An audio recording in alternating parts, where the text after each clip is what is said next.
Awit, Kabanata 74. Karapatang magparusa, O Yahweh, ay taglay mo. Ipakita mo ngayon ang karapatang ganito. Tumayo ka at sa lupay igawad ang iyong hatol. Ang hambog ay hatulan mo ng parusang nauukol. Hanggang kailan kaya, Yahweh, magagalak ang masama? Hanggang kailan ibabantog ang kanilang mga gawa? Gaano bang katagal pa ang masamay maghahambog upang sila'y magmalaki sa kanilang gawang buktot? Kanilangang nililipol itong mga hinirang mo, Yahweh, inaapi nila mga taong tinubos mo. Ang mga ulila balot mamamayan ng ibang bansa, pinapatay nila ito at kanilang pinupuksa. Madalas na sinasabi, hindi kami pansin ni Yahweh, hindi kami nakikita ni pansin ng Diyos ni Jacob.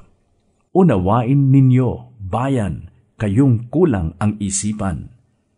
Hanggang kailan pa durunong kayong mga taong mangmang? Itong Diyos na lumikha nitong ating mata't tainga, akala ba ninyo'y bingi at ni hindi makakita? Sa lahat ng mga bansa, di ba siya ang hahatol? Di ba siyang guro nila pagkat siya ang marunong? Batid ni Yahweh mga plano nating baluktot, katulad lang ng hininga, madaling malagot. Mapalad ang mga taong tumatanggap ng pangaral, silang sa iyo'y tumatanggap ng turo sa kautusan, pagkat sila'y magdaranas ng kapahingahan hanggang yaong masasamay mahulog sa kanilang hukay. Mga lingkod ni Yahweh ay hindi niya iiwanan. Itong mga hirang niya'y hindi niya tatalikdan. Mababalik sa matuwid ang ganap na katarungan, diwang ito ang susundin ng tapat ang pamumuhay. Sino kayang kakampi ko sa pagbaka sa masama? Sino ngayon ang babaka sa masama nilang gawa? O Yahweh, kung ako nga ay hindi mo tinulungan, akin sanang kaluluway naroon na sa libingan. Kapag aking nagunitang, ang paako'y dumudulas, dahilan sa pag-ibig mo, O Yahweh, ako'y tumatatag.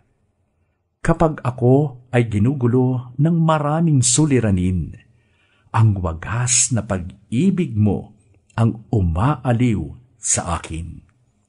Sa iyo ba ay papanig mga hukom na masama, na ang laging kapasyahay ang hatol na hindi tama? Sama-sama silang lagit ang matuwid ang kalaban, ang hatol sa walang sala ay hatol na kamatayan.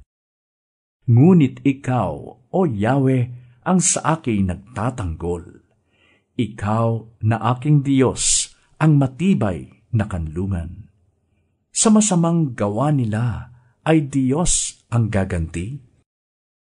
Lilipulin niyang lahat, pagkat sila'y di mabuti. Ang wawasak sa kanila ay ang Diyos na si Yahweh.